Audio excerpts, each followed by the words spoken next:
Okay, there we go. It's all you, Andrea. Okay. Today is Thursday, June 11th, 2026. We have a full house in the room from the Stewardship Committee. We have Mike Kelso, Mark Pope, Molly Taylor, Tom Dillon. From the BLM, we have Jennifer Jones. We have Melody McCandless from the Grand County Commission, and myself, Director Andrea Brand. And online, we have Matt Olding. Okay, so first order of business is the minutes. We have two different minutes. We have minutes from our regular meeting that was held on March 19th and our special meeting that was April 6th. Did folks get a chance to look at those?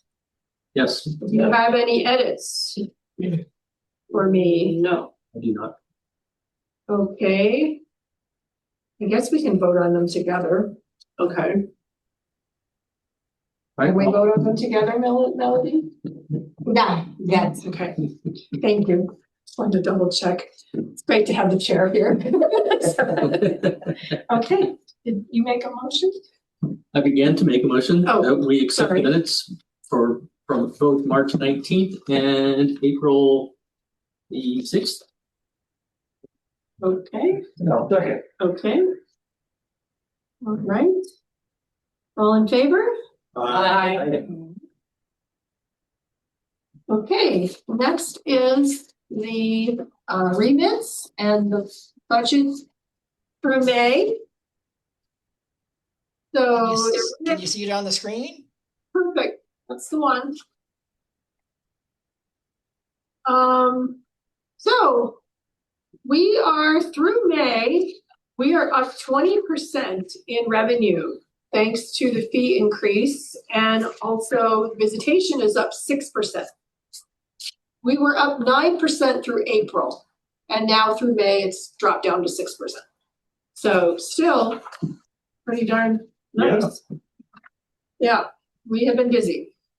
The campground revenue shows is similar. I don't have the percentage, but there were higher fees, a larger number of fees collected in April than May, which typically May is a pretty busy month for us, but we're right in sync with Okay. Usually, well, at least last year I know for sure we dropped down in May because last year got hot. It was hotter. Yeah. Yeah. This year I don't know why. Who knows? Okay, and then the balance sheet. So I talked to Gabriel Wojciech, the county clerk, and the audit is still not totally complete. Not everything's been entered because I said to him, how can we have only $603 $603 in the combined cash and combined cash fund? We should have like another 178,000 in there. And so he said, no, the audit is not complete yet. So as far as entering everything. So ignore that number. Right. It's not up to date yet. And then the next page, our fees. If you compare this to the remit sheet that I just gave you, no, that's the phone in the other room. You will see that we're at 504,398, and then here the county has us at 506,000. But they are adding in the expense, the reimbursement for the books. I do not have that in here. So anyway, overall, something is off $4,000 on their end because my remit is matching square. Or 2,000. Well, it actually ends up like okay, 4,000, almost 4,000. That's okay. It almost ends up 4,000. So, but we'll get it figured out. And then Square is doing something weird. Their numbers aren't matching up, and they're showing that we have $100 less than we have, and I'm using their numbers. So I have to get that worked out. I've never seen that before. That's why I have this purple on here on the remit sheet. Mm-hmm. Like, what are they doing? I guess you have to look at the. Could Square have a fee that's not showing? No, Okay. this does this includes the fees. All right. So I'm not sure. So Jason or I are going to have to contact them. But I mean, it's only $100. But there's something with the clerk's office that is off $3,798 through May. So we will get that figured out. Sometimes it's the rec.gov thing because it doesn't come in at the end of the month. It comes in like a week before or a week after. And so Genevieve might be entering it differently than I do. I should check with her. So then it does work out. We talked about that last time too, but so anyway, we'll get it figured out, but it's pretty darn close. So that's what I have for that. And then the last page,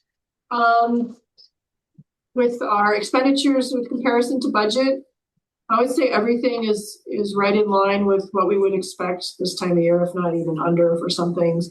Obviously, capital improvements is under. We have the parking lot that will be crack sealed, seal coated, and striped in July, both Slick Rock and Hell's Revenge. So that's going to take a chunk out of there for that. One that caught my attention is the contract services, toilet services being so low. I would just expect that to sort of be. It's going to jump. It's Going to jump in June because then they're going to pump the toilets. So that'll take out about 12,000. Okay. So that's a good one to ask about. Yeah. And then in November they're going to do it again. So those are those big expenditures. That's fine. Let me just look at this for a second because I'm pumped the loads every 6 months. Yeah, the end of June, so after the spring season and the end of November. Yeah, they're big tanks in there. Oh my goodness, definitely. 1,000 gallons. Yeah, they're 1,000 gallons. Yeah. Like the recreation places like Buckeye and stuff. Buckeye doesn't get the use. That doesn't get the use? No. Okay.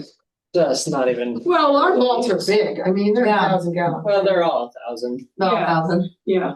Oh, so Buckeye gets But pumped it a just lot. doesn't see you're the saying? use that Stan Flat studies at It all. doesn't get pumped much. No, I would think that they're super clean there, so I just wondered, I Well, feel like pumping they get isn't pumped. clean, right? No, Like not- pumping is just not 1,000 a gallon holding We do not tank. have a campground host since, I didn't go for one this spring. I might go for one for the fall. If the BLM. What do you like to campground host at? Sorry. No. Well, we usually. Nothing. We usually put a campground host at Juniper. Oh, That's our. we put one up there. Yeah, we put one up there. All right. I was curious. I would have thought they got pumped more often is what I was actually thinking. I was like, Well, we that's did good. pump Hell's Revenge about a month ago because it needed it. And that has happened in the past where we've had to do some of the trailhead ones. Well, that's a bit cheaper. That's a very big Yeah, one. some of them like Grandstaff Canyon, for example, and Fisher Towers, where there's just a single toilet, single vault. They'll, depending on the year, get pumped 2, 3, maybe even 4 times a year because it's one toilet, right?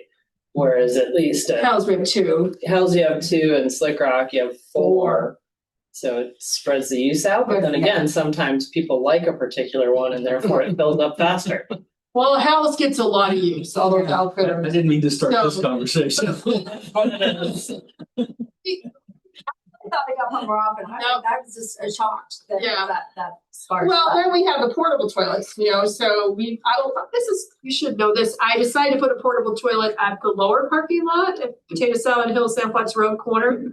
And it just got serviced once a week. And I think that was a good thing because that parking lot would be pretty full a lot of the time. And we never had a toilet there before. So this year I was like, what a toilet there. So our budget could handle that. And he's pulling the toilets, or he did last week, and he has the one to pull at LPS. Or no, he's putting another one at LPS for the summer. There'll be 2 there for the summer. Why is he putting 2 there? No, wait. It's very popular. Yeah, he's got 2 there for the summer. Oh, because he doesn't want to go as often. That's what it was. He's going to go every other week. So we've got 2 there for the summer. We've taken away the one from the overflow and then the one from the lower parking lot going away for the summer. And the dumpster was removed from Things and Things for the summer. Just Slick Rock. So anyway. And as far as capital improvements, we are also, it looks like everything's in line. Hopefully the NEPA is going to get signed from the Forest Service, but we're going to be putting a toilet in at LPS. So tiny little update about that. Oh. In the event that we were to go into fire restrictions, it would just need, the install would need to be pushed back because of the welding Oh, nature. okay, And we'll see. okay. I don't have any information other than if we do go into fire restrictions, we most likely will have to push it back welding wise. Okay, well, that's good to know. Hopefully that won't happen, but we'll see. Yeah. So that was in July for Leaf Halfreman and my staff to put in a toilet there at LPS so that we don't have to have a portable toilet there anymore. And so that would be good. Okay, anything else on the budget that you want to talk about? I think everything's pretty much what we would expect. We're over a little bit on uniforms because I bought some more hoodies and we bought a bunch of t-shirts this year. We were due for t-shirts. I should have budgeted a little bit more in that one, but everything else is under or where it should be. Okay, so next is you can go to the PowerPoint, Matt.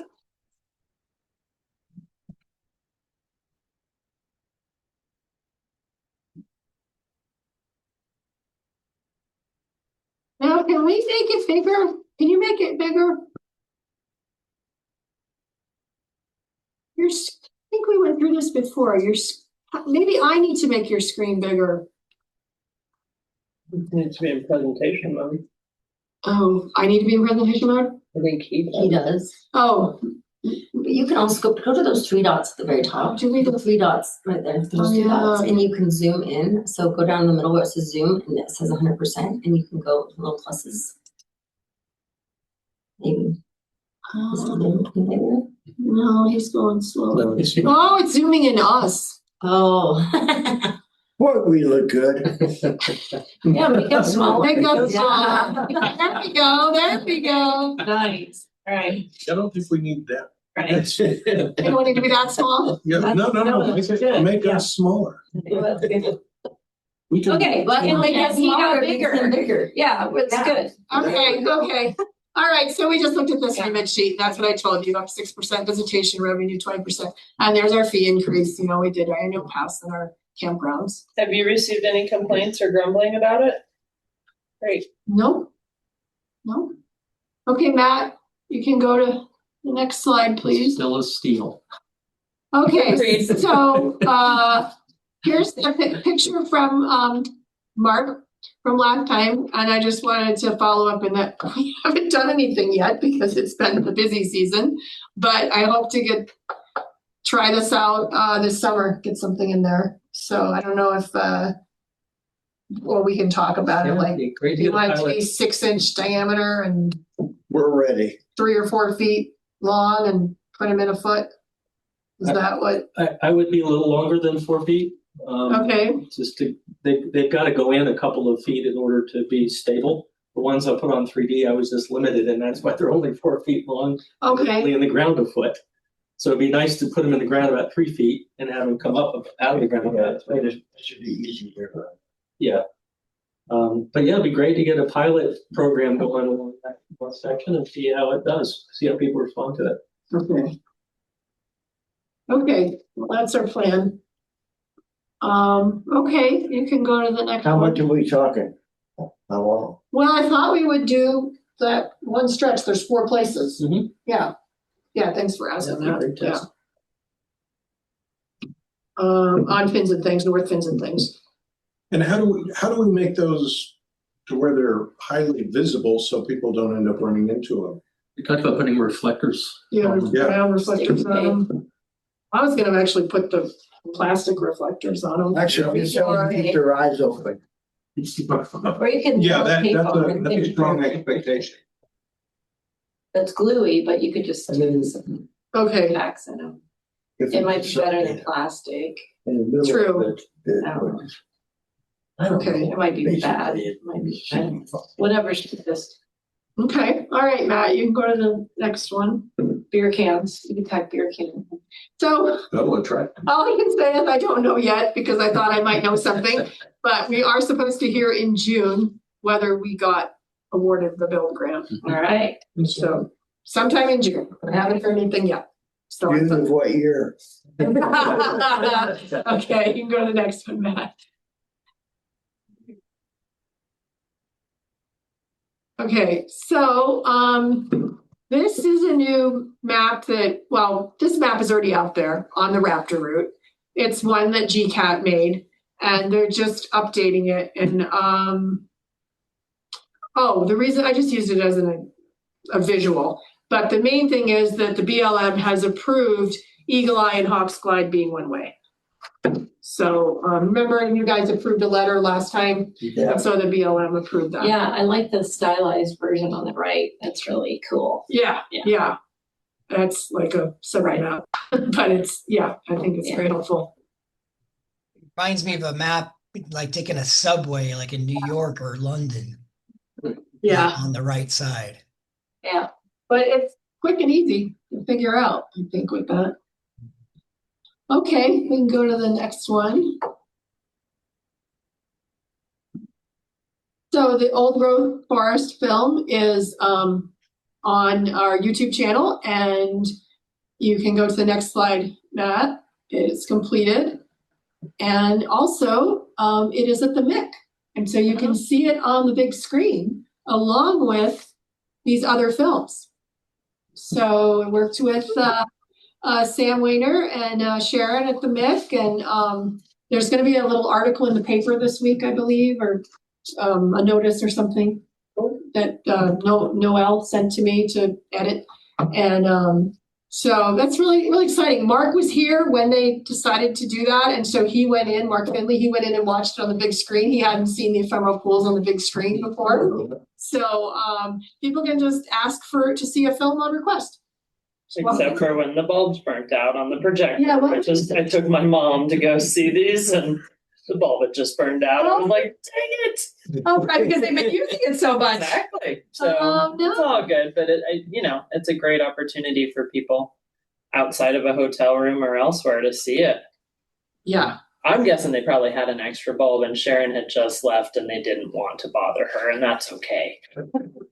Oh, well, I was going to go down there too because I Yeah. see him on Yeah, a it'd giant be screen great on the either. big screen. Yeah, but Mark was there and he watched, I think, all of them, and he said Cool. he was really excited. So, Way to go. and he really thanked me and CNHA for getting them on there. So, and this all happened because my neighbor Carrie Dabney was talking about the films, and she's like, "Well, where can I see them on a big screen?" And I'm like, "You can't." So I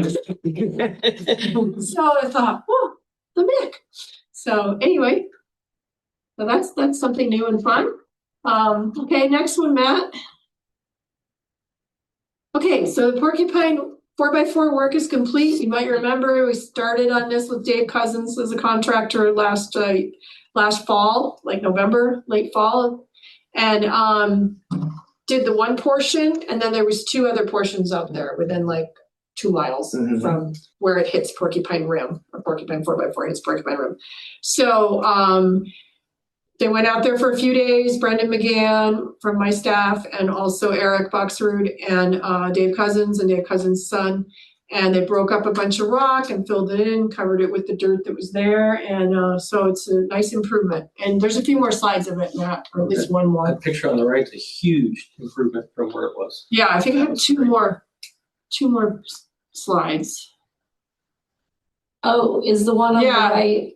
Oh, wait, go back, I Matt. think that's the before. Oh, Yeah, yeah. That's the before. Oh, so they took out the trees? No, Maybe no. they just zoomed in on the yeah. left. yeah.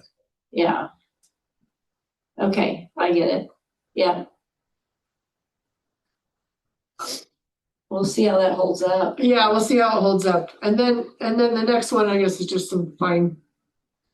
Yeah, just putting some signs and some wood, and we'll see how long it lasts, but see if we don't need to put a fence there. We can get by with wood and rocks and stuff. So, because it doesn't get that much use, but it's getting more over the years. That's why it has problems. So that was great. That was good. That was complete. Okay, what's next, Matt? Oh, the track site. I think I sent you guys the link to the article. Right? Yeah. Okay. Okay. So I couldn't remember which word. I didn't go back and look. So, yeah, there was a nice article in this Moab Sun News. And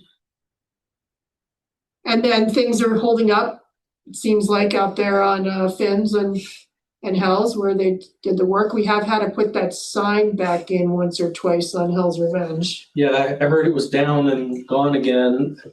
Probably ought to rethink whether or not we need a sign right in the middle of the obstacle. That was a Cliff thing, and I was kind of like, I think we should just take it. I'll talk to Cliff. That's my opinion as well. MTC is pretty heavy on wanting the signage, lots of signage, but that particular location, John Marshall's, that'd be a good winch anchor. And it's right in the middle of the obstacle, so people coming up, kind of in the way. Yeah, we put it in twice already. And I don't think it had much value. No, because you can see the arrow and you can see. The upper sign, I think, is adequate, because that you know ahead of time. But when you're on the obstacle, you already know that you're on the obstacle. Yeah. So. Yeah. Okay, you can go to the next one, Matt, please. Okay, so I don't have any real updates other than that the applicant pulled their application. Do you know any more for this Minnie Lee Ventures? No, I went and did a tour of the property with them after the commission meeting. And they asked us if we'd go, and I went up there with Andrew Jackson, our planning and zoning guy, and just, I just am still of the thought of spot zoning. We zoning that entire piece for resort commercial just seems really crazy, but and that's what I spoke to. She wasn't with us. Ashley wasn't there, but it was like the Bynum that runs the is it Zach? Yeah. Casey. It's Casey. That's right. And I think Andrew encouraged them to continue with their CUP. He's like, your CUP covers what you guys want to do. Yes. So, the discussion ended with that. Like, you get with Andrew, like, one, you guys don't own this piece of property. You are just trying to expand your business. Items. Your business fits within the CUP that you already have, and you can extend it out to do a food truck on Sand Flats and do your little gathering area. He didn't so much talk about the movie theater thing, but I got up in that bowl, when he came and showed us how I was up in that bowl, and I knew it was nice. I knew exactly what everything was, but he said more place to put like some shade covering and some stuff to where when they do a lot of team building or company retreats, they have a lot of people gathering to like eat lunch or whatever. It'd be nice to have a spot. And, after I worked, it was just like, this stuff is covered with your CUP. Like, let them go. If Steens want to continue on with whatever they're asking for. But as far as your business and your business model, like I don't foresee that it even needs to come before the commission again. You just work with your CUP and that's the last discussion that I've had. Okay. And I haven't seen anything move through as far as an extension on their CUP, but that was the direction Andrew and I both gave them at that point in time. And and it's beautiful up there, and I can see a million places that if I was really rich, I would put a house. Not How often do the CUPs have to be renewed? They never have to be renewed, but they have to stay compliant with what they were given for. Okay. So a CUP is that conditional use permit. Right. And it goes with the land. So if I have a conditional use permit on my property to do farming, where would we normally allow? Like, look at Easy Bee Farm. They have a conditional use permit.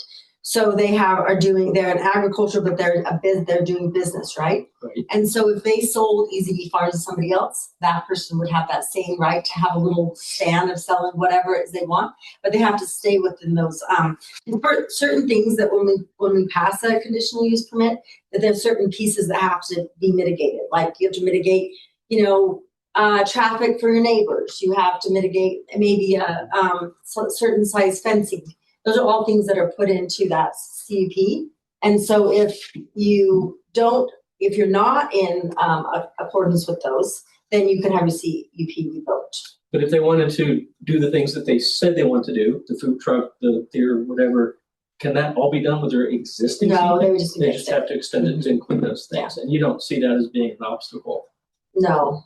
Okay. Well, hopefully that we can't deny CUPs if they match if they're able to. So if the planning and zoning says, these are all issues, like, for example, we'll just say that if that food truck was able to be seen from town, that wouldn't apply. But if they were able to mitigate that by putting some kind of a screen or whatever, even though that wouldn't I happen, see. then that would be a mitigation that they'd be able to do that would allow them to do that. So as long as they can meet all the things to where they're in compliance with the law, then they would be able to do it. So it sounds like a good solution for the zip line side of things. But as far as maybe future land development, if that's the motive, then that's not a good answer. That's fine with me. Yeah. I mean, I understand. That's fine with us too. yeah, I can't imagine having homes up there looking over the valley. I mean, I really can't. I love, Look pretty. yeah, well, I would look pretty if I had binoculars looking in the windows in my backyard.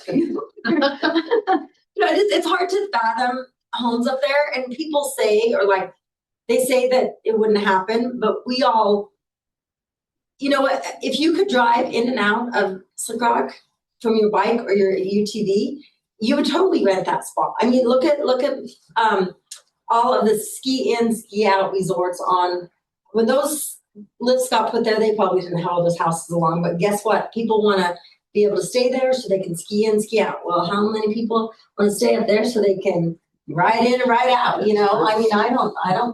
Takes away some of our beauty. Yeah. I'm not aware of it. And I told her that when I talked to her on the phone too. I'm just like, it's just too much. I think I'm fine with the plans that you want to do or they want to do. I think that I'm for business, and yeah, it may work and it may not work. I mean, the food truck's interesting. The like area to put up an area that people can congregate and meet up there. You know, I think that makes all the sense. It's a pretty spot. I hike up there a lot. It's fun to be up there. So I don't know how that will apply, but they will have to extend their CUP. Yeah, and it will come before the commission if that happens. But so that seems to be easy. I don't see a lot of issue with that, but definitely the whole. But they haven't come back. I have not heard a word from them after I went on that tour. And that was a few months ago. Yeah, it was right after. I think she sent out another email inviting the other commissioners to go. She thanked me and going, but invited the other commissioners to go. And I don't think anybody took up on it, but I haven't. That's the last communication Okay. I've had with her. Okay. Great. Okay, so Slick Rock Trail data, 43,178 counted through May. And Falcon Flow, 12,760 through May this year. Where's So- the counter on Falcon Road? Is it up at the top? It's at the top. So again, that's also picking up people from Hawk Slide. But why does it say 20,000 and 12,000? So 20,000 was 2025. Oh, okay. And that was in 9 months of Oh, last I get year. it. And now I'm sorry, the way I but anyway, know, I get and it. yeah, and now it's just those for May. So to date, essentially. Okay, Matt, you can go to the next one. I'll just comment, it'll be interesting to compare those numbers now that we have the Falcon climb to see if we have more people coming down compared to previous years. Right. Well, I'm glad we're talking about this because I forgot to mention it. Maddie, I believe, is going to give us some counters that she has on city property that they don't need. So we would like to put a counter, more counters on Raptor Route so that we can have a better idea of which parts are being, what's happening. So, yeah, so we want to have those before fall. So, okay, you can go next one, Matt. Okay, that's our standard right now, which is plenty of vehicles there, 60,000 on Hells and 40,000 on Fins annually. Okay. New topics. All right, so this was when we met last time, this was kind of happening, but I don't remember if we talked about it. So I got the statistics here from Stewart Moab, and there were 60 attendees came to the owner and manager night. It was for the Guide Summit. So they split it up this year. They had folks at night present to managers and owners of businesses from the different land agencies. And Jennifer was there, I was there. Forest Service, Park Service, State Parks, thank you. Anybody else I'm forgetting? Stewart Moab. Stewart Moab, of course. Yeah. They hosted it. So, and CNHA. Yeah. And then the next day they had about 100 attendees at the guide day, and we had an agency table set up there along with dozens of other agency tables. And there were 4 presenters and there were field sessions. And and then the next week I did 2 presentations. Presented 2 presentations. I don't present. Sometimes I need to look back a little more. Anyway, to CNHA staff, they asked me to come in and do some training on, details, updates on sandflats for them. So that was fun. I used to do it years ago, and then it just kind of stopped. And Sam's like, I don't know why you're not coming. Come this year. So I did. Okay, Would you be willing to do that for our BLM rec folks? sure, Or even the field office? sure. Yeah, Get a date. yeah, get a date. I know Okay. it's easy for me to forget, but some people don't know all this stuff, so good overview opportunity. Yeah, I haven't been since, what was that, January of 2025, I think. I think I was there last year because that was right after my concussion. I remember it was tricky. I had to have all my PowerPoint in a certain color that didn't bother me. Oh, nice. Yeah, Hey, the thing we remember. yeah, I remember that. Jeep Safari went well. We also had the event in the Fox campground with Jeep. They never had one at Sandflats before. They'd been coming up and doing, the little baby lions back loop, but they weren't actually having an event at Sandflats. And you go to the next one, Matt. And Matt was very involved with me that day. Oh no, wait, this is the work day. So Mark sent me some pictures. You can talk about the work day if you'd like, Mark. Yeah, I think overall it went well, considering we had cast of thousands. It's difficult to manage groups of 35 to 40 people and 2 film crews. And the fencing piece, I would give us a C score. I was a little disappointed at our Red Rock oversight of the fence work. It's not bad, it's just the fence posts are not all in at the same elevation. And maybe that's just my high standards. It's hard. We had 3 drill crews going at the same time. So it's hard to be as uniform. But I was really, really, really impressed with the downstream grading work that was done. Ryan Lowe from Steward Moab embedded himself in the group. Okay. And the Red Rock four-wheeler official that took the probably 15 people out there, and with Ryan's guidance built, I think I've got a few pictures in there. Some really tall, what we call vertical mulching. It's outstanding. It's holding up really, Let's really get the well. next one, Matt. So there's the final product fence there on the right there. Yeah, there's a little bit of it there. Yeah, so these couple slides just kind of show the mulching that were put down to block off some grades. We didn't go, we only went maybe a quarter mile down the trail, so there's more opportunity for us to do additional grades. Okay. But the grading in combination with the signs that your staff put up, I think are going to hold up. And I'm sorry to say I haven't been out there. I got a bunch of pictures from my staff, but Well, I need to get out there myself. when you rode out with us prior to the work, you kept going, this is ridiculous. I can't, all these different grades. So we took care of about 5 of them and right immediately downstream. And like I said, we can keep working on it. And we got these people who've never done any of this, but they worked hard. They did a good job. And overall, it was a good day. I will say the Jeep folks, they're authentic. I mean, they are passionate about wanting to make a difference. And the team that they bring in, it's kind of a reward for them. If they don't bring everybody who comes to Moab doesn't get to go up on the trail project. It's very selective. And a lot of them were pretty high up in management and somewhat of a team building exercise for them as well. But they are passionate about this work and they love it. They love it and they don't want to stop. Oh. Nice. And it's the culture, their organizational culture, as Scott Brown has explained it to me, which is kind of cool. And Scott's a big piece of it because he's been coming out here for 19 years. He's a wonderful man. He's done a lot of work for us and he has done a lot to get to the, where we're at now. And he's a busy man, but he's really great. Good. Okay, Matt. Then this is some photos that Matt took of the vehicles, the new vehicles out there that day. Good job, Matt. He's arranging the pictures. That's good. I wanted to drive one of them, but they wouldn't let me. Wonder why. Okay, go to the next one. Oh wait, go back to the Fox one again. This one. Yeah, I thought that one.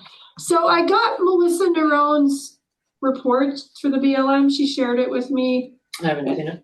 Oh, okay. So it was pretty positive. Okay. It was just that they had more people than they were supposed to have. But she didn't see damage. So Great. So that was good. So what they did is the picture on the right, that's Fox F5 campsite, and they made that into like a dining area. Mhm. And then I was a little peeved by their parking in F2 there that he just enlarged. They had 11 vehicles squeezed in there, and he told me he was only going to have 6 vehicles. And then they had like 70. Well, Melissa thought they had like 100. They were supposed to have like 60. There's a lot of people, just that one day on Monday for maybe like, I think she wrote in there, it was like an hour. I was there. Matt and I were there. There was a lot of people. They were the influencers and the journalists at the same time. Yeah, they had more influencers, social media people than they did regular press by far. Yeah. And so, our main concern, we were on the corner there where the trail comes into the campground, and Matt and I were just making sure that if people wanted to go through, they could, because they did not have exclusive use. One frustration me with Scott, I'll just say, was I had already met with him the week before about, okay, you have to follow the designated route. This is BLM regulations, you have to follow the designated route. And he kept saying, well, can I do it in reverse? And I was like, no. So the day of Monday, that morning, he tried to get me to say, oh, yes, you can go the other way. And I stood firm, of course, because it's not my ability to do that anyway. And I explained to him, you heard what Jennifer said. You heard what Katie said. I'm telling you, this is the rules. You have to follow the designated route. You cannot do it in reverse. So he kind of I was a little frustrated with him when he did that to me. He was kind of trying to get me to say, yeah, it's okay. And then when the BLM found out, I'd be the one that got in trouble, Well, here's one of the challenges with filming permits is sometimes it has happened that entities are authorized to do things that aren't normally allowed. Mhm. So I guess it's not a surprise that he was pushing it, but it needed to have been asked far With earlier Reed, than that way morning. before. Yeah. Yeah. And I did. So I empathize both sides of that, and that didn't go the way that it could have, should have. Right. And I talked to Reed afterwards too. And he said, we did not have that in there, that he could go the other way. And they didn't have exclusive use, so Yep. they had to let people through. Unfortunate. Yeah. But thank you. The section was right here. So I don't know if you guys know, here's, Fox Loop, and here's Fins and Things that cuts through it. So they were mainly on this use section right here, but they wanted to go backwards right on this little tiny section right here to get back to where the group was, instead of going out to the road, taking the normal route out to the road and come back all the way around. But my personal take, being there, I think night and day, they did a great job. I mean, of organizing, keeping the flow going, keeping the people on the road, walking on the road. I was like pretty impressed and everything for what they did and how they hosted it and everything. So on my perspective and stuff. And then for where I was doing traffic right here, for regular people coming off of Fins and Things. And we only had 2 tour guide groups get to that section, and they were like, fine, they just went out to the road this way. Then one group of 4 men, individuals, got to this intersection, but they wanted to see what was going on. And so they sort of parked out on the road and came back to see some of the jeeping and the press and all that stuff. But to me, overall, I felt like me doing traffic control, it was like, it was pretty cash. It was pretty good. Yeah, it was. It just was, I was a little frustrated that he was It's Kind okay. of. I mean, you're dealing with an individual pretty high up in trying the to company hassle and me a makes little things bit. happen. Yeah. You did Yeah. well. And the CEO was there. He was trying to impress the CEO. Yeah, Matt, you're right. There was some of that. Yes. I've been there a few times myself, you guys. Yeah, that's part of the corporate world. He knows well. Yeah, my corporate world stuff. Yeah. Yeah. The Spruce Up on Hawks Glide, we just had 6 volunteers that day. That's all that Kathy and Matt wanted. There's a different Matt Millen. And so that went well. They got a lot done on that stretch. They got done what they wanted to get done. So it was nice to participate in that event. What's our next one, Matt? Oh, okay. Oh, yeah. Sorry, I was involved with this. Yes, you can speak to it if you like. No, you go ahead. Oh, no. So we got a report. We got a report that there was from Ryan Lowe, actually, that there was toilet paper and stuff out there. And, actually, Brendan saw it when he was out there too. Okay, but Brendan was doing other maintenance, and he's like, I can't deal with this. I'm not set up to deal with this. So Matt and Kathy graciously went out the next day, and they picked up 3 buckets, right? Oh my goodness. But a lot of it was toilet paper. Correct. But still. And Hell's And Gate. that's all women. Men Even don't, toilet paper. men don't use toilet paper. Yeah. It's just so frustrating. So Yeah. And to me, you guys were, it's hard to believe, it's been 9 years I've been working part-time, with Sand Flats. But yeah, to me, that was going out there with Kathy out to Hell's Gate into the Overlook area. That was definitely the most, let's say, toilet paper stuff and garbage I've ever seen, my 9 years of being out there. Yeah, and picking up, 3 buckets worth of basically toilet paper. It was like, wow. And the majority of it was all right at the exit to Hell's Gate. So if you guys know where that is, that's where people are viewing people come up out of Hell's Gate. And it's always a crowd depending on, the busy weekends or holiday weekends. And there's always a crowd there watching people come up, and night and day off to both sides of the exit right there in the bushes, you'll find plenty of toilet paper. Are there preventative measures we need to think about? No, culturally, there's nothing that says to a woman, have a sandwich bag, take out your toilet paper. They look at that, they're like, I'm not pooping. And they feel nothing's wrong with doing a lot of Kleenex or toilet paper and Once leaving. they see some, then it. well, And there's nothing to change women. I did a post on Facebook, and I did mention toilet paper, Yeah. and we got hundreds of people talk in support of, hey, Right. keep it people clean out there. know are good. It's all the people that don't Yeah, want to remember a sandwich bag and put it back in their pocket and then or use an alternative. Yeah, so the area, you guys, here's the end of the Overlook. This is the Overlook, for Hell's Revenge. And then here's Hell's Gate. Where the worst part of it is right in these trees, these, the sagebrush right here and the oak tree, the little pinyon trees and stuff. This area, all in here, at least 2 buckets worth of just toilet paper. And so people just running off into these bushes right here to go to the bathroom. your toilet paper. Pack out your toilet paper. Yeah. Don't leave Or have like a little sandwich bag specifically- dispenser. Yeah. yeah, nothing to do with the poop thing. Almost like a How about a doggy. woodsy owl Exactly. statue that says "Give a hoot, don't pollute" Yeah, and since it's an owl, I'm with a watching you. Ziploc? Yeah, I'm watching you. Well, because they actually are like, oh, I don't want to, but they don't want to put it in their pocket. And, I mean, most of us that are active and outdoor have a just reusable or painter, something that, Or a You- Ziploc. but I don't.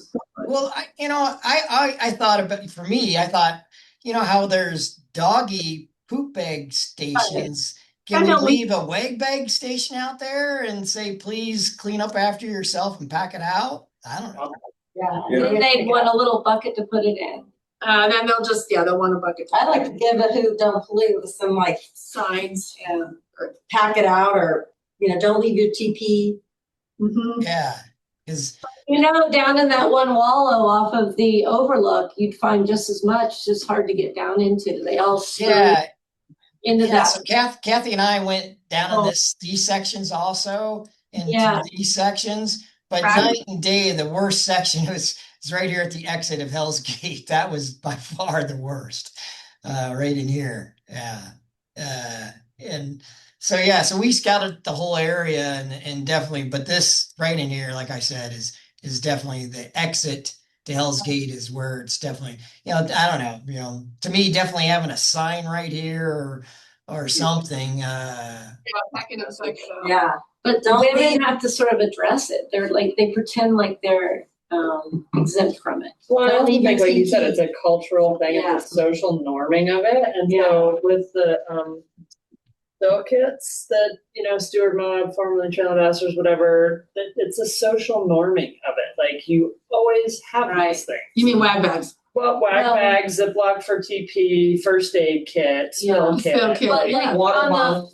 on the Hummer trips, you'd have 10 people and you'd see someone walking off and you'd say, please bring back your toilet paper. I'll have this bucket here. Yeah, And they don't like the embarrassment. They're like horrified. yeah. They don't want to walk back. They don't want anybody to even know. Just I'm just saying, it's a cultural thing. It's horrible. even though we all do it. I mean, Right. It is weird. It Yeah, is and you know what they're doing when they're walking off. Yeah. And you offer them the trash bag. And then you pick on them when they come back, like, here's a trash bag. Yeah. They don't have it. There's not, It's like, who do you think's picking that up? there's not a toilet paper dispenser out there. So Yes, you can- Well, yeah, a there. lot of women have a purse or, Yeah, they so think they if have. you're They taking don't it think with that. Take their trail money, but they don't. Yeah. Wallet. I don't think they have to. I mean, we have the same thing up at Little Arch on Poison Spider. It's not as bad because people don't hang out there as long as the Hell's Gate show. But it's, Right. it's harder to clean up because of it. Okay. And then you pull up the road, 970, it's the same thing, just toilet paper. Oh, everywhere. gosh. Or somebody's sock. Good. Sock We hope underwear. that's all it is. Yeah. Okay, what else we got? So just saying they see that sign poop and they're like, oh, I'm not pooping, Yeah, no, I understand, yeah. Then what are you doing? So, They're leaving for the Come on, answer that one. yeah, Taking off their makeup. so, this, okay.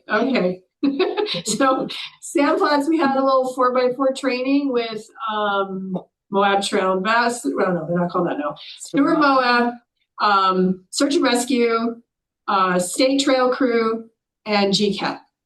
So a lot of folks went out for a day on fins and things, and a lot of fun. And so It was a good day. I was with them. Oh, you were there too. Yep. Oh, look at that. Nice. Yeah, I think it was a very effective day. So the state trail crew, it was the basic purpose of the training was to give them familiarity driving off-road and their side-by-side. Yep. 4-wheel driving, not off-road. Okay. Off-road's illegal. All right. Speaking of social norming, right? On my note- Jennifer, I like you. It is to everybody. No, thank because you. I We're just appreciate that. trying to like Off the paved road, off Yeah. pavement. Off-highway vehicles, On trail. 4-wheel drive. It's I hard. don't know. I'm not picking on you, No, Mark. no, I'm an equal opportunity picker. I do appreciate it. Thank you. Because it's important. But yeah, there were a lot of stops along the way to have conversations about technique and that kind of thing. So it was a good day. Good. Well attended. Well, I was glad Kelton said, hey, you want to come?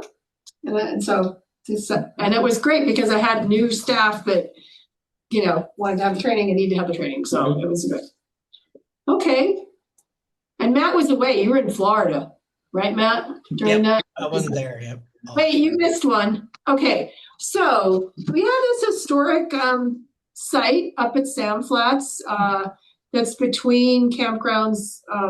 Well, anyway, it's near our campgrounds. I don't know what I can say. It's near our campgrounds. And so I've known about it for 20 plus years. And actually, a number of years ago, I was out there with Sue Barrell and Don Montoya and Molly Marcello from the radio station, and they did a little radio story about it. And so I just was up there and I saw more graffiti happening, and I was like, okay, we need to address this. What are we doing? So years ago, also, we'd gone out there with Sue Barrel and cleaned up a lot of the graffiti, my staff, and now it's, coming back. And a lot of it is past this, fortunately, but there's still the new stuff, but there's still people doing stuff on this too. And there's some historic writing here from AC Montano is one of the names, Oviatt, I think Curtis Young is the other one. And like Oviatt, I don't know if I'm pronouncing it right, but he's actually in the cemetery down the road, at the bottom of the hill. And I looked him up a number of years ago and gave information to the BLM that what I had found on him. So anyway, I contacted the BLM this time, and what's Chris's last name? From the archaeologist. Oh, Chris Shaw, and there's a woman too, Amy Schlosser. Okay, so they both came out, and that was really nice. And so what the plan is now is we have that metal buck and rail fence that we built, that Brendan welded for Hell's Revenge. We are going to bring it up here and block it off so people can't go right up to it anymore. And then we're going to clean up the other graffiti on the side that's just like 2023, That's generally effective. I mean, it creates some respect. Yes. And I was really glad. They're like, you need to block this out. I'm like, duh. Okay, and then the next picture is the sign that the BLM that Jeremy and Chris just put together. And it's about sheep herding heritage because AC Montano, I had looked up that he was from New Mexico, but I couldn't really find much else. And they actually weren't able to find too much either. They really talk about Theo Oviatt and Kurt Young. And then they talk about sheep herding history. And so this is he just sent me this yesterday, and I wrote back and said, could we have a Sandflat sign on it? I mean, a logo on it? Is that all right? Yeah. So that was the only thing I said. I actually haven't even seen this. This is the first time I've seen I know, this is so cool. Send me this pot. That's my grandpa, Kurt Young. Is that your grandpa? Wow. It's my ex-husband's grandpa, but my grandpa. So are you going to attach that to the buck and rail? So information. Yes, it will be there. Yes, with muck and rail. Oh, nice. Okay. Yeah. And if anybody been to Boise, Idaho? Yeah. Yes. Okay, so if you go downtown Boise, the Basque people have like 2 blocks of historical information about the sheep herders from Basque country. Growing up in that area, a lot of Basque culture, sheep herding is in the Boise area. It's pretty unique if you ever get downtown Boise, reading some of the historical signs. Just north of I-70, between Cisco and Westwater, on the north of I-70, there's still active Basque sheep herding. Okay. Yeah, they don't speak English well. Yeah. Wow. Yeah. Well, I can send it. Really want to ride over to Thompson and get some beer. You got that much out of it. Yeah. Up at the bottom, it says, in there it talks about, yes, this is something, that happened. Matt, can you zoom in at all on the top part or not? Because it does say something. Is that better? Yeah, here it says, carving names, initials, and artwork onto cliff walls and aspen trees was an important tradition among these communities, allowing them to maintain ties across distances and mark landscapes they return to often. But then at the bottom it says, maybe they should have it closer to the top. It's unlawful to excavate, remove, damage. Oh, I see. At the very bottom. Maybe it should be at the top. I thought. Well, they should almost say today we no longer need to leave. I thought it Because we have said. cell phones and we have email. Like Today it's illegal. Matt, if you could, I thought it said it at the top. It's kind of a double standard, isn't it? Yeah, but different. It's just like I know. it's not for people around now. Right? better way to be able to communicate. Matt, can you go back up to the top? I thought it had something at the top as well about not to do it. Oops. No. Oops. Sorry. No, I guess not. No. Like Okay, well, that today. would be a thing. Today we shouldn't do it. Yeah, maybe that should be further at the top.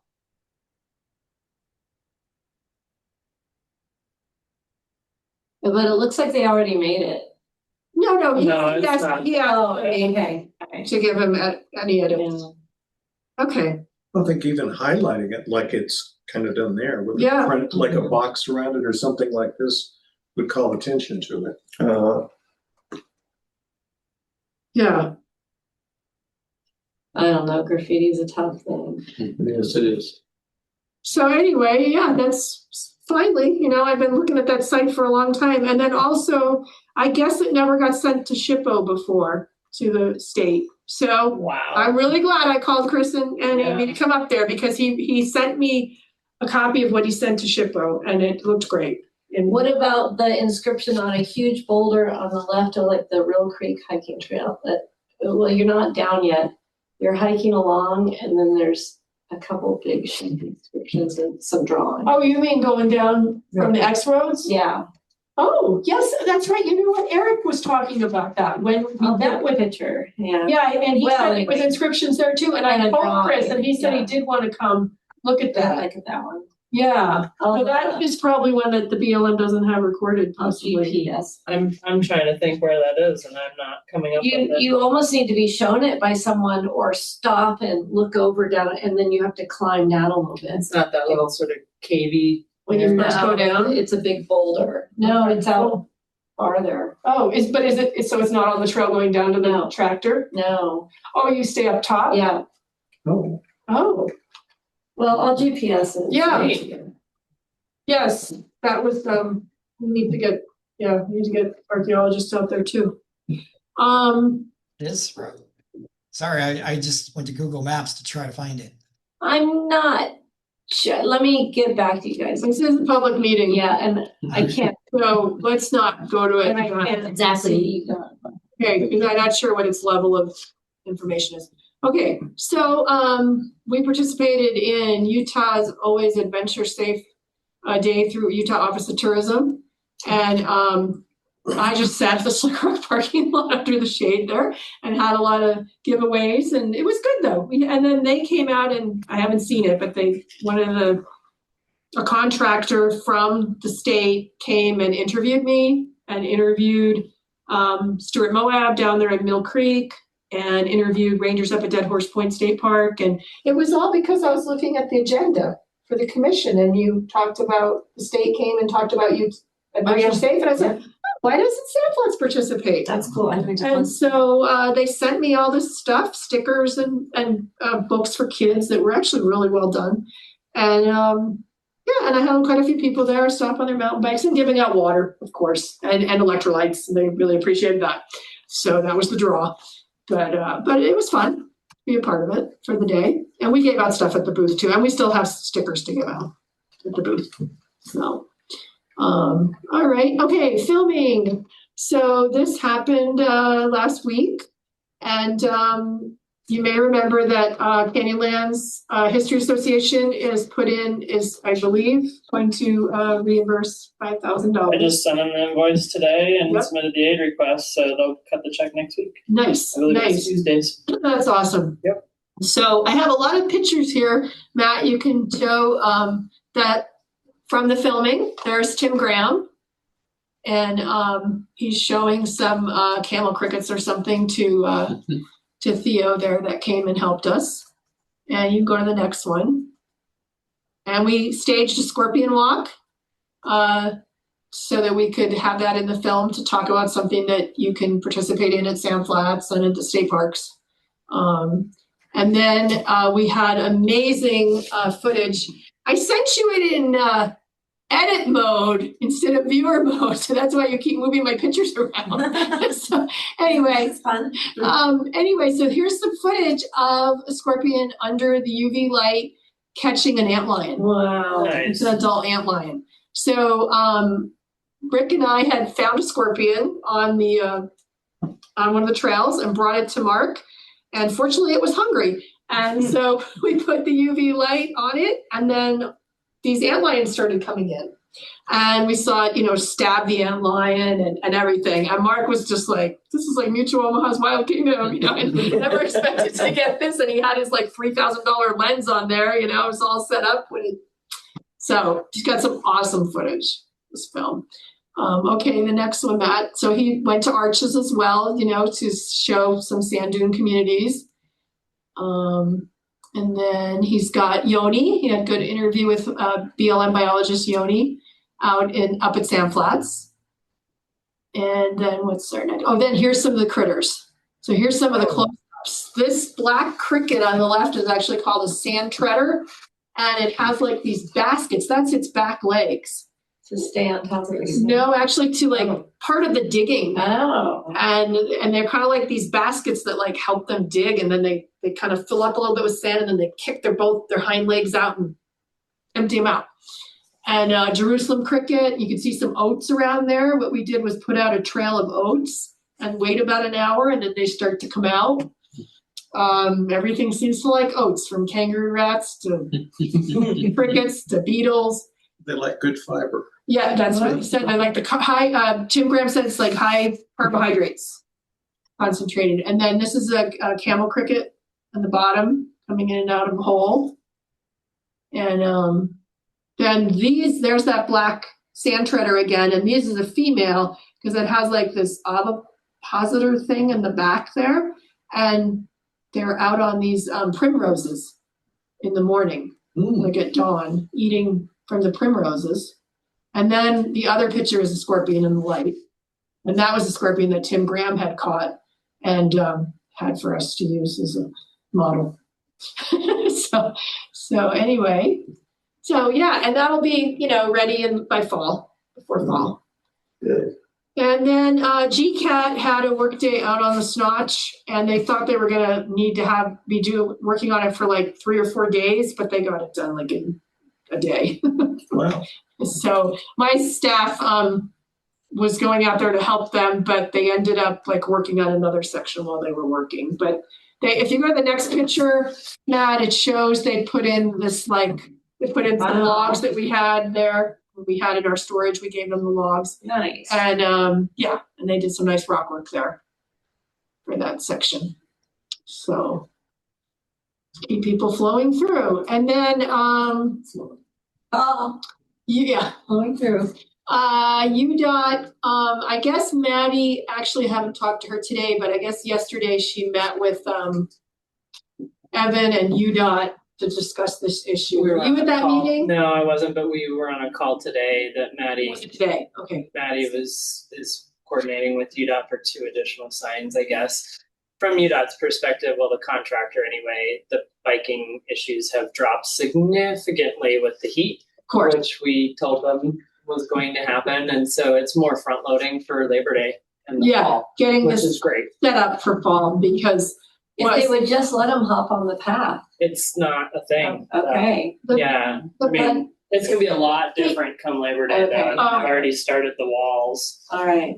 Well, the thing is, what happens, what I was talking to my staff that had seen it or even experienced it themselves, and Evan, is you have a line of cars waiting to go. So you as a cyclist might be in the front of those cars. Like Jacques was talking about it at the Trail Mix meeting, how he was in the front and he just went as fast as he could with all those cars behind him to get through. And you only have 5 minutes.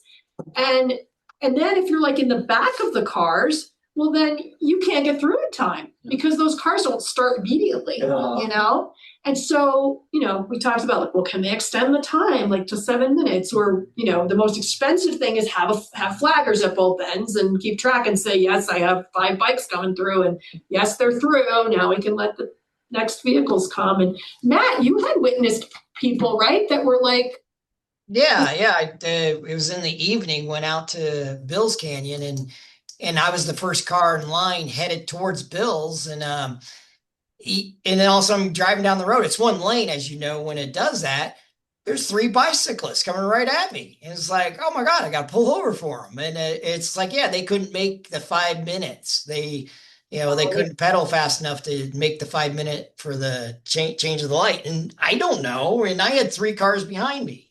On the red light. Yeah. Why don't you think the lights left when it was red? Oh, yeah. I've seen it. Yeah, They run the red light. I know. They just So look it's around. not that they can't make it, it's that they're running it when it's red. Well, I don't know, Jacques and Evan were saying sometimes they haven't been able to, I mean, and they're really No, fast. the light turns green, the cars and the bicycles all go. Yeah. And if you're not a strong pedaler to pedal, I can't remember the distance, you're not going to make it as a bicyclist, for that 5 minutes. And Yeah. so yeah.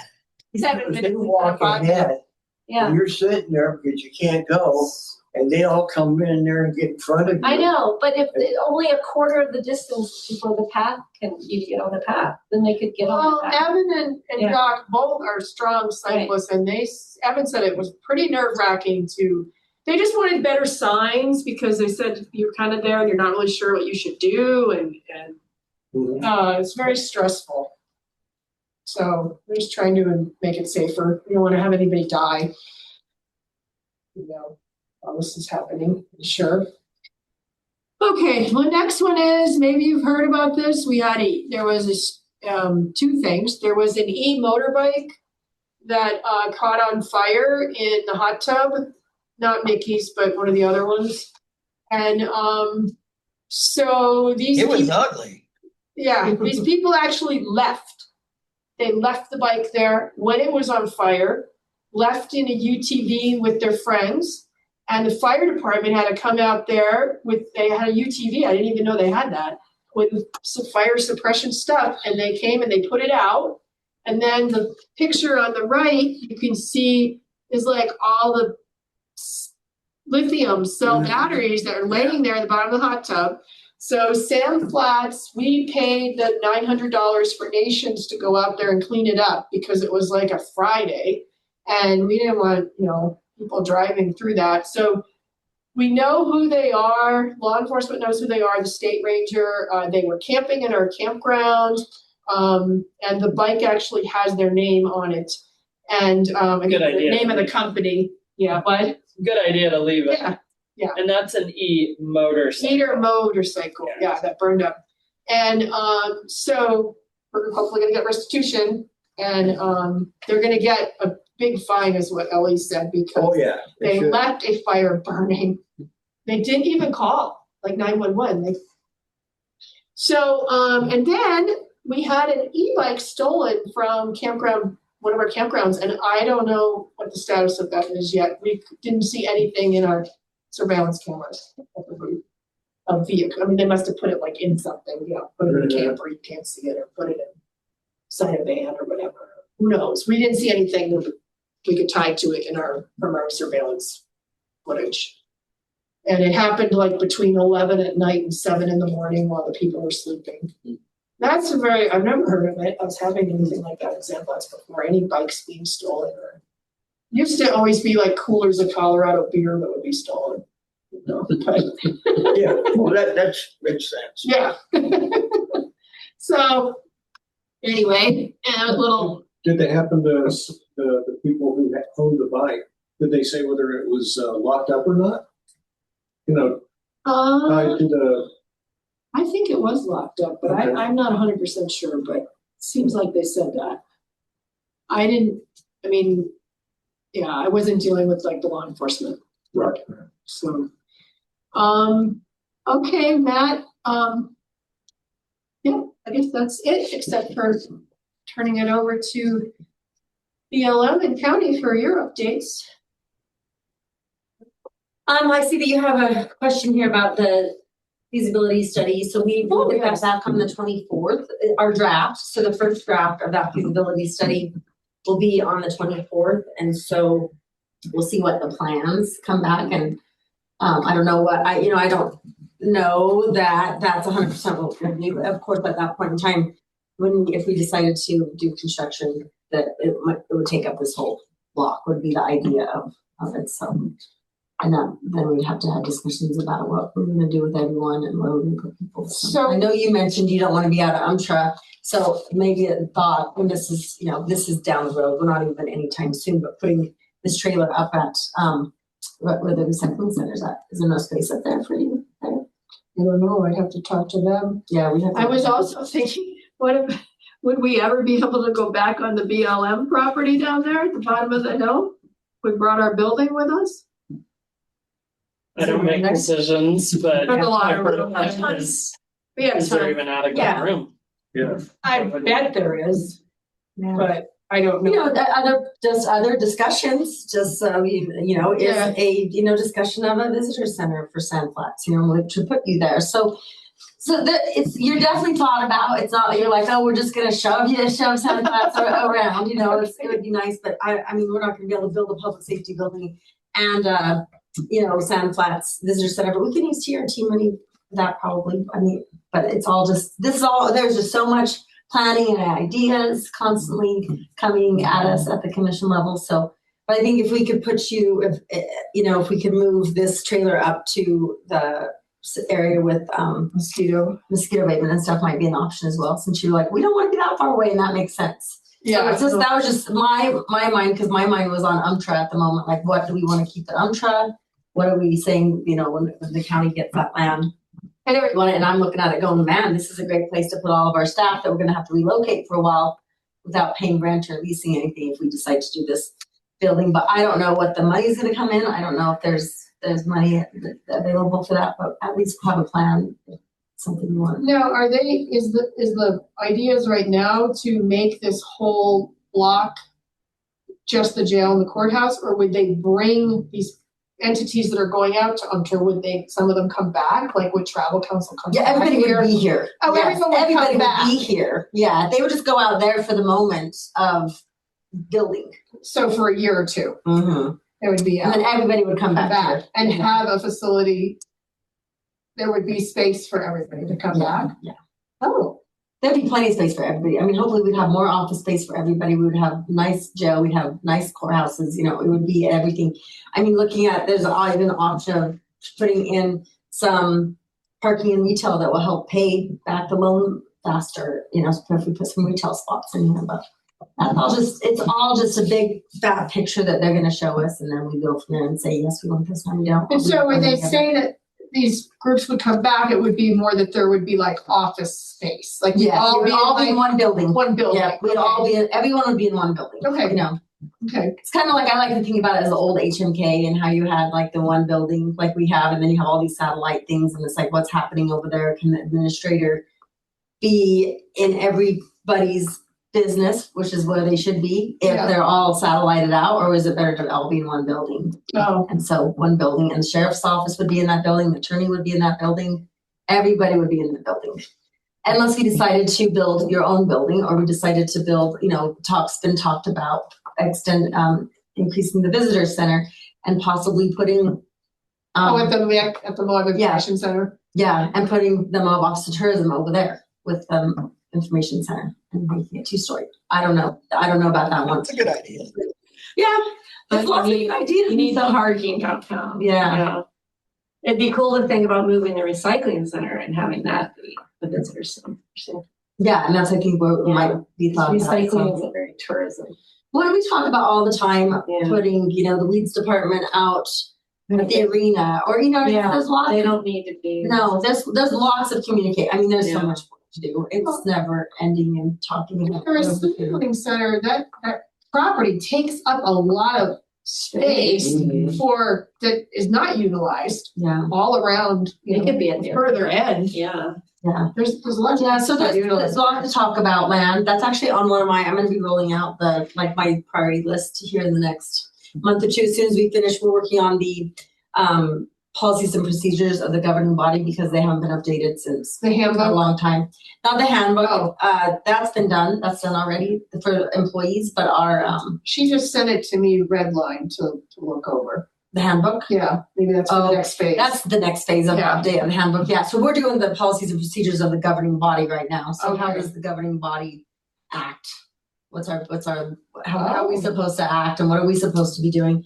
And so part of that is that the chair every year would come with a plan. Like, what's their plan? 10 priorities for the commission, and then it would be presented to the commission so that it helps Who would come with? Oh, the chair would come with that. Mhm. But that would be developed with The commissioners. Yeah. and talking to departments. to Yeah, see what I don't know, they- based off a we don't general know. plan, a general plan. it's kind of just creating like a baseline of what.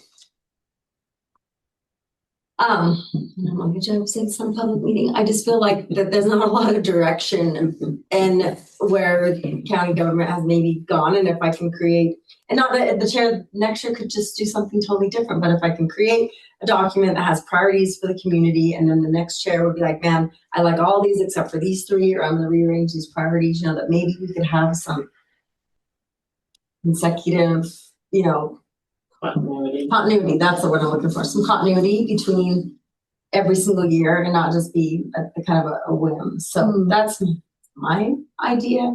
And then with one of my priorities is to look at all the land the county owns and really maximize it. Like, what is the best use of land what we have? Is that the best land, or should we use it someplace else? I'm working on the economic opportunity. The RCG grant gave the golf course some money to do a feasibility plan out there.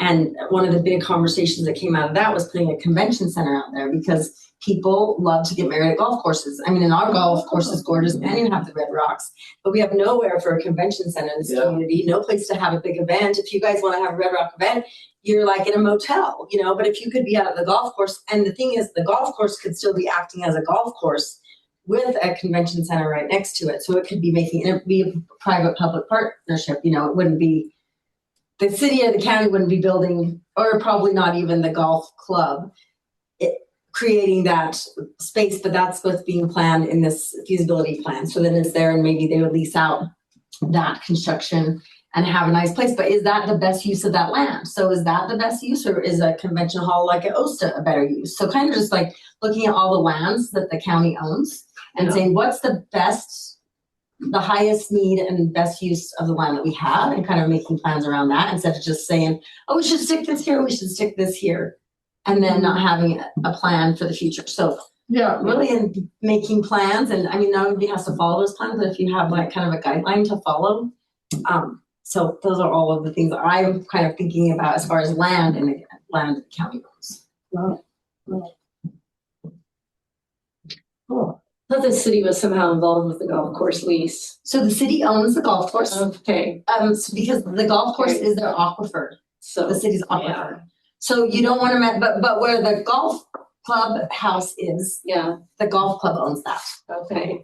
So the golf club owns like, I don't know how many acres right around there. So like hole one and do that. But when you get deeper into, the convention center wouldn't be on the aquifers. It would be, it would be closer to, say the four-way stop. We'd come in the four-way stop, that side of it, on the east side of the road would be that is all big open land right there. So it's in an area that would it be able to handle that, not up on so the golf course, and that's that unique partnership between the golf course and the city.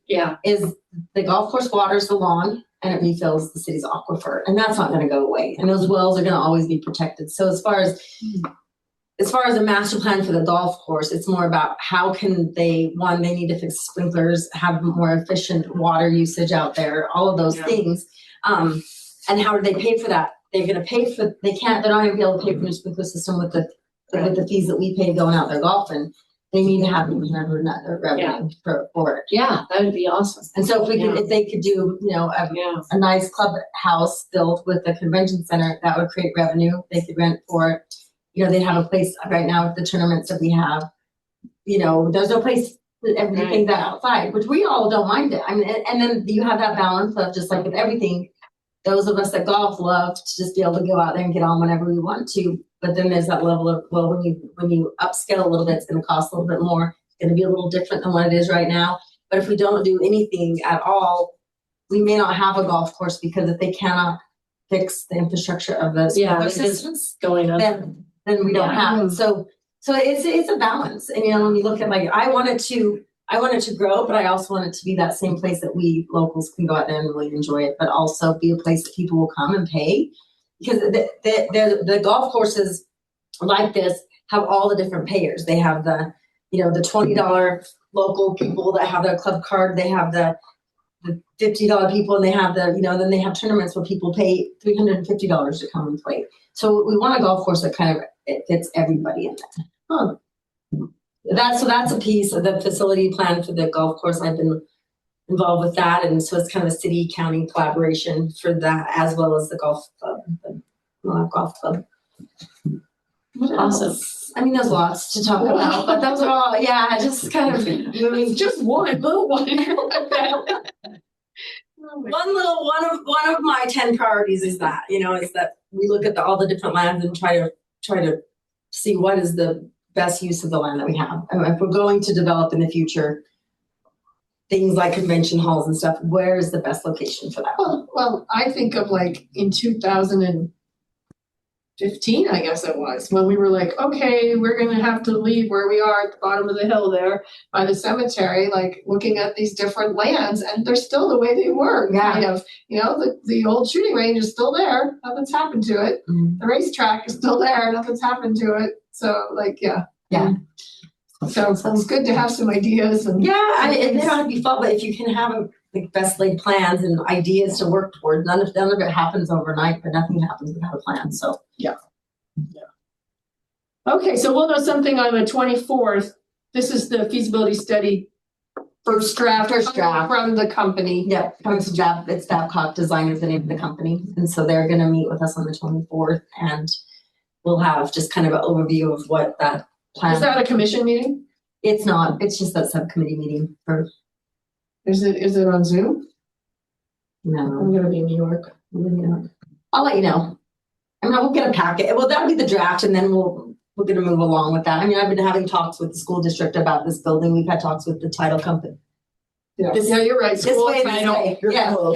Yes, we've had talks with the school district about this land. We've had talks with the title company about that land. So they're interested in selling. Where would they go?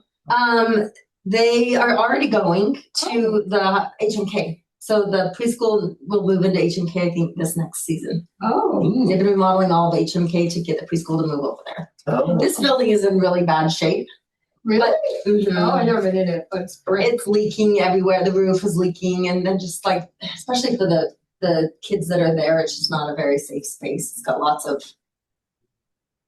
nooks and crannies and things. I mean, they need to remodel, but they thought about using it for the secondary education. They've got ideas that they could use this building for, but they also understand they're like, the greater good of the community. That we understand that block, and the title company. They kind of act interested too. So we'll just see. That's the only two. That's the only two. Mm-hmm. So, and I mean, if they don't let us buy them, then you don't have to move, really, because you'll have to just build over there. You just we would. I don't know what the plan looks like, but that's kind of, we had them do a plan with the buildings and without, with acquiring these two buildings and without acquiring them. Oh, interesting. Yes. Okay. Well, that's a good update.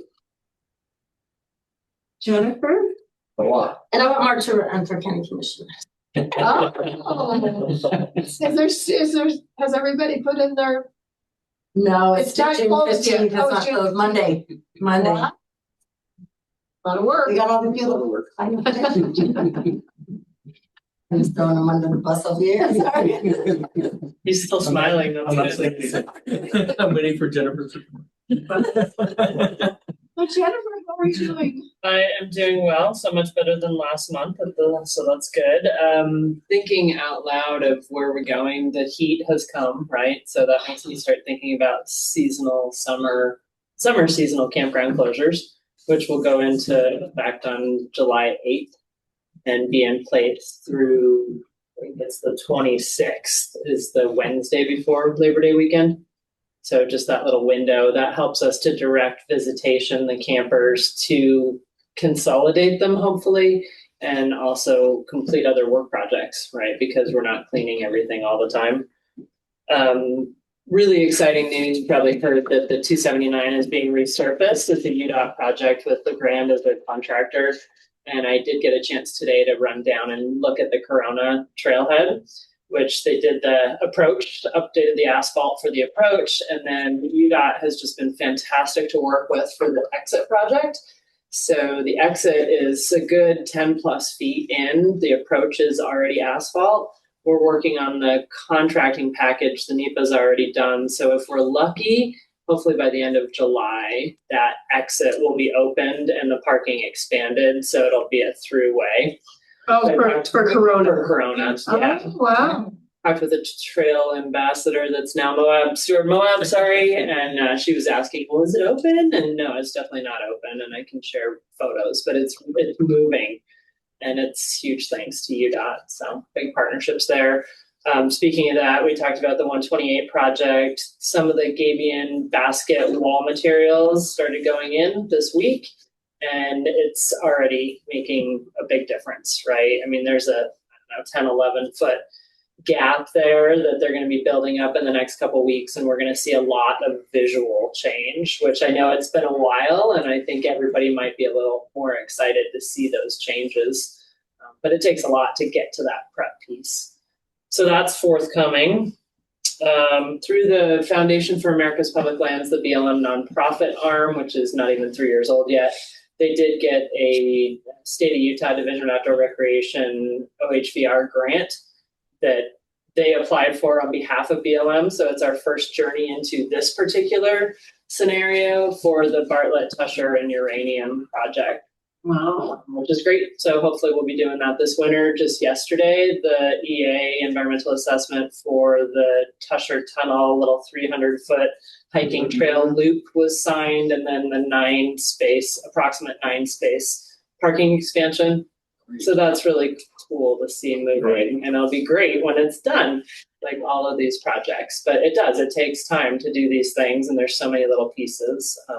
Again, super appreciative of the partnerships, not only with our Red Rock four-wheeler permittee friends and our Grand County Motorized Trail Committee friends, but we're going to try diligently this fall to wrap in the Southeast Utah Regional Trail Crew group, and who knows what the MOU is with Grand County and all those things. But as I shared with Jason Curry at the governor's event, we all do a lot of great motorized trail work all the time. It's not like we haven't been doing it.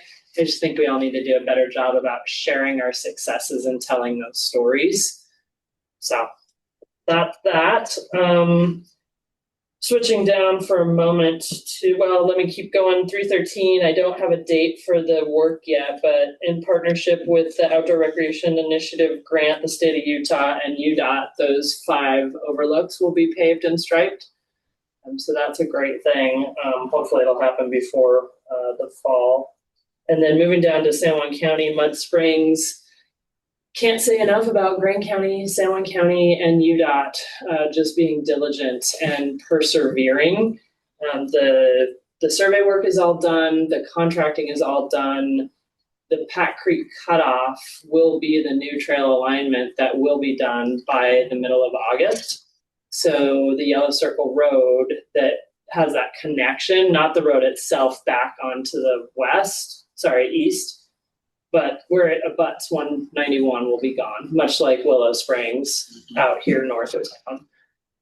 Just had a letter signed 2 days ago and sent to UDOT in support of that. So that's going to be a big change. There's already a variable message board out there, just letting people know that it's a congested area. I think all of us, UDOT included, have been very concerned about the safety piece of it. So it's been a big mountain to move, but it's moving. Great. And then I think it's September 10th is the scheduled date. I haven't checked in with Lisa Jeffers recently, but the ribbon cutting for the Mud Springs grand opening, which of course it's already open, but just a celebratory opportunity. And then I'd have to look at the calendar. It's the 24th, I think, of September is that Saturday is a NICA, National Interscholastic Cycling Association high school mountain bike event, and then there's one other prior to that, I believe the 16th or the something of September. Do you know if there'll be a turn lane at the?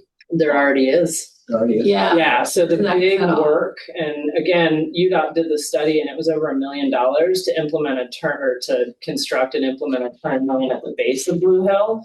But if you back up a little further to the north, Pat Creek Cutoff already has the turn pockets there. Good. So what's happening is that's going to be the access point. Signs are already ordered for 191 on both sides. And then the road itself, the alignment, San Juan County is going to install the culverts. UDOT paid for them. UDOT sited in and surveyed the road, and it's going to be the access. Great. I know Yeah. this is a little off topic, but if we could do something at the left turn at Mill Canyon Road, that is where I'm going to die someday. Oh, yeah. That is a nasty Yes. place too. Well, the, Why aren't people told to go turn into the fallen peace officer and then come back out to turn right? It's probably kind of like the county boat ramp situation too, Yeah. but UDOT does have, I'm trying to think what the address is, I can't come up with it right now, like a fix it. I guess that's my Email address. on the radar screen for anybody. I've not heard those conversations, it's been on my radar I for was years. at that meeting. I was at that meeting at the Grant Center, like in the last few weeks. UDOT was there and they Oh, had. the strategic planning. Yeah, they had everybody sit at the tables and circle different trails and different sections of road, and that was one I pointed out. Oh, No, good. that's not the wheelhouse. They They're have gonna have no- to build another bridge over the wash. It accesses all those. Yeah, I don't know, we just circled it as a problem. Yeah. Good. It's Thank you for pointing that out. serious. It's a serious problem. People will. Oh, yeah. to die there. Yeah, if they haven't already. I mean, a lot of bad accidents, like it was further, like all along that stretch, that's a lot of, they know there's a ton of bad accidents up there. Yeah, That left turn lane where the merge drops is very similar to the situation at Mud Springs. We have a left turn and a split. Yeah. Merging traffic. Even when I put my signal on, they think I'm just signaling to merge in, and then I'm slowing down, and the tractor. and they're accelerating going Yeah, north they are. and going south. And somebody two Yeah. vehicles behind No, doesn't you don't know know. that someone's It's slowing down. horrible. Anyway. You pretty much have to decide not to turn in then, go somewhere else and then turn around and come back. It's just, Well, thanks, Andrea, for pointing that out at the UDOT strategy Yeah. meeting. I did, I Yeah. don't know why I went there, but it was very interesting. Good. I got an invite, that's why I went. Yeah, I Cody meant had to me go, signed but I up. That's had what my it was. hand issue Cody going had on me, instead. Cody had me signed up. What do you have going on with your hands like that? Oh, I broke them both and had to have surgical repairs, so, yeah. Broke your wrists, right? Both of them, yeah, the radius on both of them, and then blew this blood ligaments a bit. But anyway, what's really exciting, and I thank Mark for pointing out special things like grills. So Jeep There's the back of it. Stellantis has a limited edition Hell's Revenge sticker. And the back has all the logos, and we met through all the Jeep, jumped through the hoops and whatnot with their legal and their trademarks and everything. So And I sent them Wanted to- some, yep, pass those on to folks. And then this is, Hold it up to the camera. yeah, this is courtesy of Scott Where- Brown. He sees the vision, and so this is hopefully one of more projects like this that we're gonna work on. So thank Nice. yeah, we worked on this So design. this is different than the National Recreation Trail and I CNHA's, like it. but it came from that. And unfortunately, we didn't Perfect, have Tom. Safari, but here are some for your use. Yeah, Matt, Yeah. you had put in, oh, wow. Hey, here, you can have that. Oh, okay, let's put it up. That'll work. But it's exciting for a couple reasons. One, Jeep jumped through the hoops and it took a lot and they did it. Two, I've been trying to work with Sarah and Pipe Dream for years of getting something on the back in terms of messaging, not necessarily logos, but for Sarah, this was a new company. And when you feel how thick they are, I Yeah, think they're probably pretty good quality. So it's a neat opportunity to meet a new vendor that might be now a preferred vendor. Who knows? yeah, For a variety of reasons. that's cool. So obviously Greene County and Sand Flats are on there. Jeep is on there in terms of this is the Moab Jeep with the proper number of slots on the grill. And then Canyonlands Natural History Association is the one that started with the initial design of which we added to for this limited edition series. Yeah. Yep. So there you have it. Yeah, Matt, you had put in comments on the design. Yeah, And, I couldn't help but pose questions like, well, wouldn't it be amazing if we did trail projects on Badge of Honor trails and people got a sticker from that trail, from that work project? Like, right, yeah. so thank you for continuing the conversation. And Like, I hear that we're looking to plan much earlier, of which I'm a huge fan. So I thank was you, gonna Mark. talk to you immediately after Yep. this meeting about that. It's awesome. Things take time, but you know what? The hardest part is doing it the first time. And then we set the standard and the template and we can move forward with it. Yeah, no, it's easier for me. Anyway, I think that was all that was on the top of my head, unless you have any questions or anything I can answer specifically. I don't think so. I didn't have any. One update's not for me, but the city is gonna be they're gonna be the sponsor of Jeep or whatever, which the Jeep doesn't do that. Well, I was So- wondering when we were gonna hear something about that. Yeah, I've been hearing it in my updates and meetings with when I've had city people in my meetings with me, so I'm gonna share their update. But yeah, pretty exciting. It hasn't fully been. I saw the article in the TI about requests for proposals, and I've heard from, Scott and other people that Jeep put in an application, and so I suspect it's moving in that direction, but I still don't really know what it means. Yeah. It means that a city official will get to drive a Jeep. Yes, law enforcement will get Jeeps. Yes, that would be more like just a branding. Or Yeah, branding. or they'll dedicate money to projects. No, when I was out there, when Matt and I were out there that day, one of the people from Jeep was talking to Brad Hines about, we need to get you guys. That's because it's a Bronco. I know, he's like, you have to have a Jeep, I want a Jeep. I agree. Sand Flats needs official Jeep from Jeep. You have one in our community that is with Red Rock Four Wheelers, our partner, to do project work and other things. I can't speak for Red Rock Four Wheelers, but I have been assured by Scott Brown on behalf of Jeep that that is a resource. Yes, it is. Absolutely. So thank you. It's always been there. It's just a new version. It's just it started small, we're getting better. They got better people now and know what's going on, so. Nothing There's a good lot comes can be easy. done here. Oh, yes. Oh, yeah. Okay, well, I guess we can adjourn. If there's nothing else. Thanks, everybody. Thank you. All right, thank you, everyone's fine. Right, adjourned. Okay, Matt, you can stop